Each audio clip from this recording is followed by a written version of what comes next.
Hello everyone, I am Sanjay Yadav. First of all, welcome to all of you on our YouTube channel Mathematics EduServe. JEE Mains 2026 sequence का एक another सवाल आपके screen पर। चलिए इस सवाल को सॉल्व करते हैं। देखिएगा, सवाल कह रहा है कि ये सीरीज आपके पास दिया हुआ है, इसके इनफाइनाइट टर्म का सम निकालिए क्या होगा। ये चार ऑप्शन आपके पास, राइट। चलिए इस सीरीज का सम निकालने के लिए हम लोग क्या करेंगे, कुछ नंबर्स है ना। नंबर्स अगर है ऐसा तो हमें क्या देखना पड़ेगा, पैटर्न देखना पड़ेगा, राइट। इसके इनफाइनाइट टर्म का अगर सम निकालना है दैट मीन्स इसका सबसे पहले मुझे क्या लिखना पड़ेगा, nth टर्म लिखना पड़ेगा या rth टर्म लिखना पड़ेगा, राइट। इसके rth टर्म को लिखते हैं, राइट। rth टर्म कैसे लिखेंगे, या फिर आप nth टर्म भी लिख सकते हैं, ठीक है। nth टर्म लिख लेते हैं, कोई बात नहीं, nth टर्म ही लिखते हैं और उस सिग्मा को n = 1 to infinity। Hello everyone, I am Sanjay Yadav. First of all, welcome to all of you on our YouTube channel mathematics EduServe। JEE Mains 2026 sequence का एक सवाल आपके स्क्रीन पर। चलिए इस सवाल को सॉल्व करते हैं। देखिएगा, सवाल कह रहा है कि एक सीरीज़ है, इसके इनफाइनाइट टर्म का अब सम बताओ क्या होगा, राइट। और अब यहाँ पर आपके पास चार ऑप्शन है, ठीक है। स्टार्ट करते हैं इसके सॉल्यूशन को। देखिएगा ज़रा, अगर ये सीरीज आपके पास दे रखा है, सिर्फ यहाँ पे नंबर्स है और इनफाइनाइट टर्म्स का सम निकालना है, दैट मीन्स मुझे इस सीक्वेंस का, ये जो सीरीज़ है, इस सीरीज़ का nth टर्म लिखने की ज़रूरत है। और अगर nth टर्म आ गया तो मैं क्या करूँगा, सिग्मा n = 1 to infinity उसमें अप्लाई कर दूंगा, हमारा आंसर आ जाएगा। तो इसके nth टर्म को आप कैसे लिखोगे, कैसे, पैटर्न को देखोगे। आप बोलोगे पैटर्न तो मुझे नहीं दिख रहा है, मैं आपको दिखाता हूँ, ज़रा देखिएगा। पहले आप दूसरा टर्म को देखिए, इसको छोड़िए। पहले दूसरा टर्म को अगर हम लोग देखते हैं ध्यान से तो स्टार्ट किससे होता है, 1/3²। उसके बाद क्या होता है, इस पर एक पावर घटता है और 4/7 का एक पावर बढ़ जाता है। यहाँ पे 4/7 का पावर क्या था, 0 था। जब इस पर एक पावर घटा तो 4/7 पर एक पावर बढ़ गया। फिर एक पावर घटा, 1/3 to the power 1 - 1 मतलब 0, वो 1 हो गया। और 4/7 पर एक और पावर बढ़ चुका है।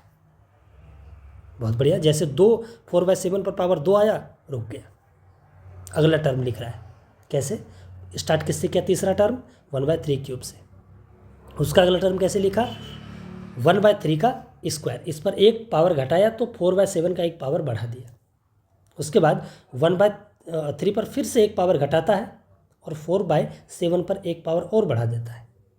उसके बाद वो नेक्स्ट टर्म लिखता है, फिर से इस पर पावर घटाया एक तो 0 हो गया, 3 पर पावर 0 तो वो 1 हो गया, और 4/7 पर पावर क्या हो गया, क्यूब। तो तीसरा टर्म 1/3 पर पावर क्यूब से स्टार्ट करता है और 4/7 पर पावर 3 पर वो रोक देता है। तो nth टर्म को क्या करेगा, हम इसके nth टर्म को लिखते हैं, an मान लेते हैं इसके nth टर्म को। कैसे लिखोगे nth टर्म, nth टर्म लिखोगे आप, स्टार्ट किससे करोगे, 1/3 to the power n से स्टार्ट करोगे। उसके बाद एक पावर आप घटाओ और 4/7 का एक पावर क्या करो, बढ़ा दो। उससे अगला term 1/3 to the power n - 2, 4/7 पर एक पावर आप बढ़ा दो। और तो यहाँ पे पावर 1 था, इसका पावर कितना हो जाएगा, 2, राइट। ऐसे करते करते आप जाइए, कहाँ तक जाओगे, इस पर जब पावर 0 होगा तो n - n होगा, और n - n तो 4/7 पर लास्ट में कितना पावर हो जाएगा, n पावर हो जाएगा, राइट। ये आपका nth टर्म आता है, ठीक है। अच्छा, ये nth टर्म को थोड़ा सा इसको हम लोग और प्यार से इसको हम लोग शॉर्ट में लिख सकते हैं। वो कैसे, देखिएगा, ये तो पैटर्न फॉलो कर रहा है, इसमें से इसको डिवाइड करिए। देखिएगा ये जो है ना, ये टर्म, ये जो nth टर्म है, ये भी सीरीज किस में है, AP में है, ये GP में है। वो कैसे पता किए, इसमें जब इससे डिवाइड करोगे तो 4/1 कितना है, 3 to the power n - 1 और 4/7, और डिवाइड जब इससे किए तो 3 पर पावर n ऊपर चला गया, इससे एक 3 ऊपर में बचा, ये पूरा कट गया, तो 4 12 बटे कितना हो गया 7। इन दोनों का कितना है 12/7। अब अगला डिवाइड करते हैं, इससे इसको डिवाइड करते हैं, अगेन क्या होगा, अगेन वही होगा, ये कितना है 1/3 टू द पावर n-2, यहाँ पे कितना आ जाएगा n-2, यहाँ पे 2 आ जाएगा, यहाँ पर भी कितना आ जाएगा 2।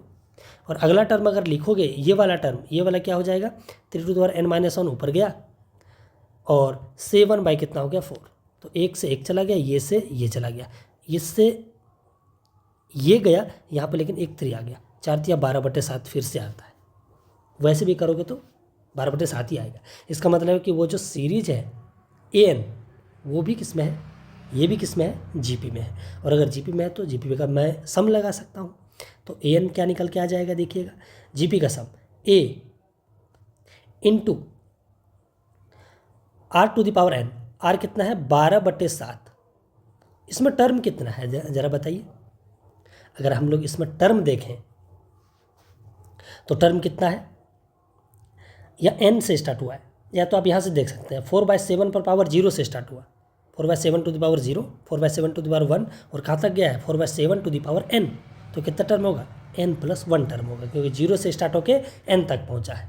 तो r to the power n+1 और -1 और डिवाइडेड बाई कितना हो जाएगा r-1, तो 12/7 -1।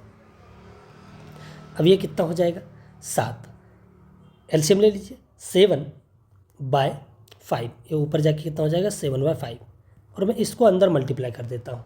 मैं 12 को लिख सकता हूँ 3 to the power n+1 into 4 to the power n+1, तो मैं इसको ऐसे लिख सकता हूँ 4/7 to the power n+1, 3 to the power n+1 से 3 टू द पावर n से 3 टू द पावर n+1 जाएगा, तो उसमें एक 3 बच जाएगा ऊपर में, और माइनस जब 1 से मल्टीप्लाई होगा तो वो कितना आ जाएगा 3 टू द पावर n, ये आ चुका है, राइट। इसको थोड़ा हम लोग अलग अलग मल्टीप्लाई कर लेते हैं।